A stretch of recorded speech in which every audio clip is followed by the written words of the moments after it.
जय श्री श्याम भक्तों।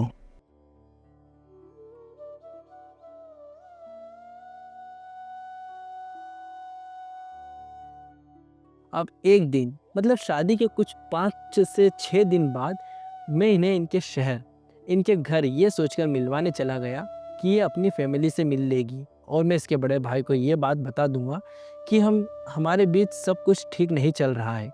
वहाँ पहुंचकर एक नया नाटक शुरू होने लगा। मैंने देखा मेरी पत्नी के चेहरे पर लाल लाल निशान हो रहे, जैसे किसी ने मारा या जोर से नोचा हो।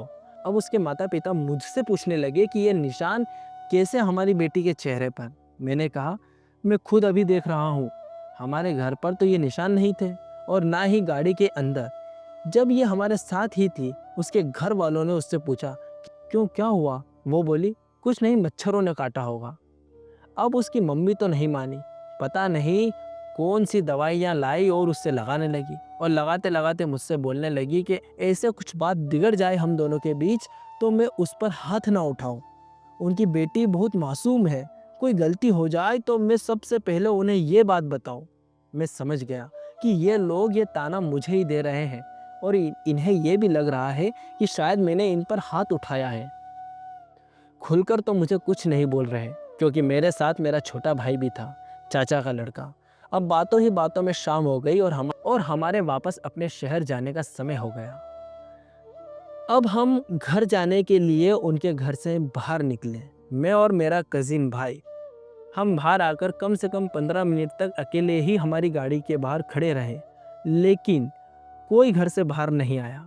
फिर मैं वापस गया उनके घर के अंदर तो देखा मेरी पत्नी जोर जोर से रो रही और हमारे साथ घर आ जाने से मना कर रही। अब मैंने पूछा कि क्यों, क्या हुआ अचानक? मेरी सासू माँ बोली कि कुछ नहीं, वो कुछ ज़्यादा अटैच है ना हमसे, इसलिए रोना आ गया उससे। फिर मुझसे बोला कि मैं गाड़ी में जाकर बैठूं, वो उसे लेकर 5 मिनट में आ रही है। और वो सब 5 मिनट में आ भी गए। हम लोग बिना टाइम वेस्ट किए वहाँ से निकल गए अपने शहर, अपने घर।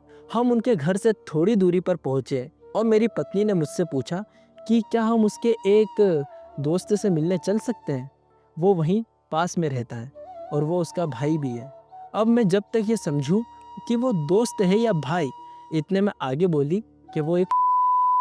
अब आगे मैंने मेरी पत्नी से कुछ ना कहते हुए अपने छोटे भाई से कहा कि ये जहाँ बोल रही है अब पहले वहाँ चलो, देखें इससे भी मिलकर। हम एक दुकान तक पहुँचे और वो दुकान बंद थी। अब मैंने पूछा कहाँ है तुम्हारा भाई? तो मेरी पत्नी ने कहा कि उसकी दुकान तो बंद है और वो उसका फ़ोन नहीं उठा रहा है। अब मुझे तो कुछ समझ नहीं आ रहा था कि अब उस वक्त मैं करूँ तो क्या करूँ, क्योंकि कुछ भी क्लियर नहीं हो पा रहा था। हम लोग फिर अपने शहर के लिए निकल गए। अब थोड़ी दूर आगे चलकर मेरी पत्नी के मोबाइल पर एक फ़ोन आया और वो फ़ोन पर बात करने लग गई। अब 10 मिनट, 20 मिनट, 25 मिनट हो गए, उनकी तो बातें ही ख़त्म नहीं हो रही। वो मोटी मोटी कह कर बुला रही थी फ़ोन पर अपने फ्रेंड को। तो मैंने भी कह दिया कि लाओ मेरी भी बात करवाओ अपने फ्रेंड से, मैं भी बात करता हूँ। मैडम ने एकदम फ़ोन कट कर दिया और बोली अब बाद में कॉल आएगा तब बात करवाऊंगी। थोड़ी देर बाद फिर फ़ोन आया और फिर वो मोबाइल पर बात करने लग गई। अब मैं समझ गया कि दाल में कुछ काला पीला नीला सब कुछ है। अब मैं थोड़ा स्ट्रिक हो गया। हमारी शादी को 1 हफ्ता पूरा हो गया और ना ही मुझे कोई मेरा हक मिला और ना ही मुझे ऐसा लग रहा कि यार मेरी शादी हो गई है। बस ऐसा लग रहा कि एक लड़की मेरा साथ, मेरा रूम, मेरा परिवार शेयर कर रही है और कुछ टाइम में चली जाएगी। हम हमारे बेड पर भी कंफर्टेबल नहीं थे। अगर मेरा सर रात को दक्षिण दिशा में हो तो वो अपना सर उत्तर में कर लेती। डेली का यही काम था। रात को सोते समय मैंने 1-2 बार पूछा भी कि ऐसा क्यों, तो उसने मुझे कुछ समय मांगते हुए बात टाल दी। उसके बाद मैंने भी कुछ भी बोलना छोड़ दिया। बस उसे लगा कि अब मैं कुछ नहीं कहूँगा और वो कुछ भी कर सकती है। धीरे धीरे रात में मैसेज आने लगे, वीडियो कॉल आने लगी, वो लेट नाइट 1 बजे 2 बजे तक। एक दिन मैं रात को वॉशरूम जाने के लिए उठा तो मैंने देखा वो खुद को चादर में कवर करके चुपचाप किसी से बातें कर रही है। रात को ही उसे अच्छे से समझाया कि अब उसकी शादी मुझसे हो चुकी है, अब वो ये सब हरकतें छोड़ दे वरना मुझसे बुरा कोई नहीं होगा। और मैंने उसी वक्त तो उसके बड़े भाई को कॉल किया, लेकिन टाइम ज़्यादा होने की वजह से उसके भाई ने फ़ोन नहीं उठाया। अब मेरी पत्नी ये सब देख कर रोने लगी कि नहीं, उसके भाई को मैं ये सब बातें नहीं बताऊं, वरना वो उसे मारेगा, उसके पापा उसे मारेंगे। अब उसके बाद उस रात तो हम सो गए, लेकिन सुबह सुबह उसके बड़े भाई का फ़ोन आ गया और वो सब पूछने लगा। मैंने जैसे तैसे बात बदलने की कोशिश की। छोड़ो, जो हुआ वो हुआ। अब इन लोगों को कौन परेशान करे, लेकिन उसके भाई को पता था। वो खुद ही बोल पड़ा कि मैं उससे मोबाइल वापस ले लूं, वरना वो हमारी फैमिली और मुझे टाइम नहीं दे पाएगी। मैं समझ गया कि इसके भाई को सब पता है। अब मैंने रात को उसके भाई को सारी बात बताने का फैसला किया और अपनी फैमिली को भी सब बताने का फैसला किया। अब मुझे थोड़ी एक्स्ट्रा हिम्मत की ज़रूरत थी। मैंने सोचा क्या करूं, क्या करूं।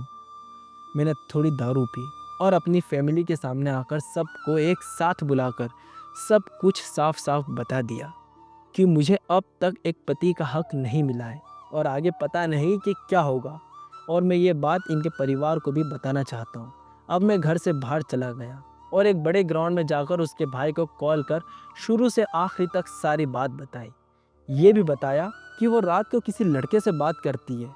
अब उसके बड़े भाई ने मुझसे कहा कि मैं थोड़ा ज़्यादा स्ट्रिक्ट हो जाऊं, उसकी किसी भी गलती को माफ़ ना करूं, ज़रूरत पड़े तो उस पर हाथ भी उठाऊं। अब ये बात सुनकर मैं समझ गया कि यार इन लोगों को सब पता था कि इनकी बेटी ऐसी ही है, फिर भी इन्होंने इसे हमारे माथे बांध दी।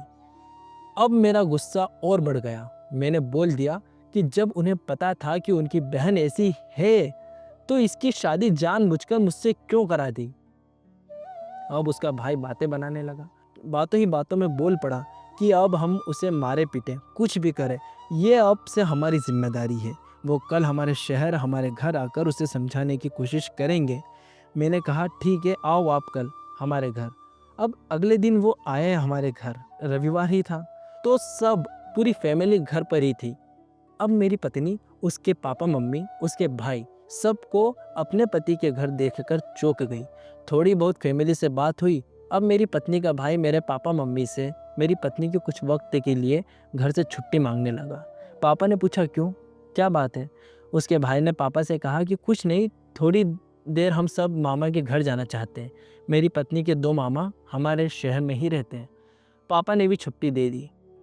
अब वो लोग दोपहर के गए और रात को 8 बजे अपनी बेटी को हमारे घर छोड़कर रात में ही उनके शहर, उनके घर के लिए रवाना हो गए। अब मैंने देखा तो थोड़ी सीरियस लग रही थी कि किसी ने उसे परिवार का मतलब समझाया और उसे थोड़ा कुछ समझने में आया हो। मैं बहुत गुस्सा था उससे, तो मैंने उस वक्त उससे कोई बात नहीं की। रात को मैं रूम में गया तो वो मुझे सॉरी बोलकर मेरे गले लग गई। शादी का 9वां दिन था जब पहली बार मेरी पत्नी ने मुझे गले लगाया। मेरे तो खुशी के आंसू रुक ही नहीं रहे थे। अब बाकी पूरा वक्त मुझसे अच्छे से बात कर रही थी, मस्ती मजाक सब कुछ। अब सब अच्छा अच्छा हो रहा था। मुझे लगा अब सब अच्छा होगा, लेकिन ऐसा कुछ नहीं हुआ, क्योंकि थोड़ी देर में मैडम का फ़ोन ऑन हो गया और वो अपने मोबाइल फ़ोन और अपने फ्रेंड से फिर से बिज़ी हो गई। मैंने उसी वक्त उसके बड़े भाई को कॉल किया और बताया कि सब कुछ वैसा ही है जैसा मैंने आपको पहले बताया था। अब उसके बड़े भाई ने मुझसे जो कहा वो सुनकर मैं खुद ही डर गया। उसका सगा भाई मुझे कहने लगा कि मैं उससे मोबाइल छीन लूं और फिर मैं ना माने तो 2 थप्पड़ लगाकर भरी ठंड में घर से बाहर निकाल दूं। मैं झूठ नहीं बोल रहा, क्योंकि इस बात का भी सबूत है मेरे पास, कॉल रिकॉर्डिंग, जिसमें मेरी पत्नी मेरी बहन को साफ साफ बता रही है कि उसका बड़ा भाई कैसे अपनी बहन का घर तोड़ रहा है।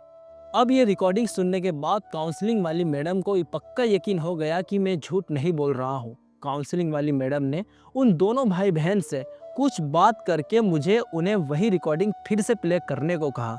रिकॉर्डिंग सुनने के बाद उन दोनों बहन भाई का चेहरा ही उतर गया। अब मैडम ने उन दोनों भाई बहन को समझाते हुए कहा कि मेरे पास उनके लगाए गए इल्ज़ाम के सारे सबूत हैं, जो मुझे निर्दोष साबित करने के लिए काफ़ी है। तो आप दोनों भाई बहन देख लो कि आगे क्या करना हो, या तो राजी मर्जी से डिवोर्स ले लो या फिर उसी राजी मर्जी से इस रिश्ते को फिर से शुरू करो। अब आखिरी डिसीजन आपका होगा। मेरी रिपोर्ट लड़के वालों के माता पिता और पूरी फैमिली के पक्ष में होगी। मेरी नज़र में वो सभी निर्दोष हैं। आगे जैसा जज साहब या सनातन धर्म की गीता में जिन्हें न्यायाधीश कहा गया है, वो अपना फैसला सुनाएंगे। उन दोनों भाई बहन को मैडम की कही इतनी बातों का कोई भी असर नहीं हुआ।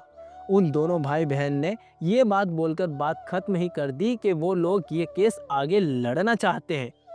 अब मैडम ने उनके और हमारे वकीलों को बुलाकर उनकी बताई हुई रिपोर्ट को उन्हें देकर हमें काउंसलिंग रूम से बाहर जाने को कहा।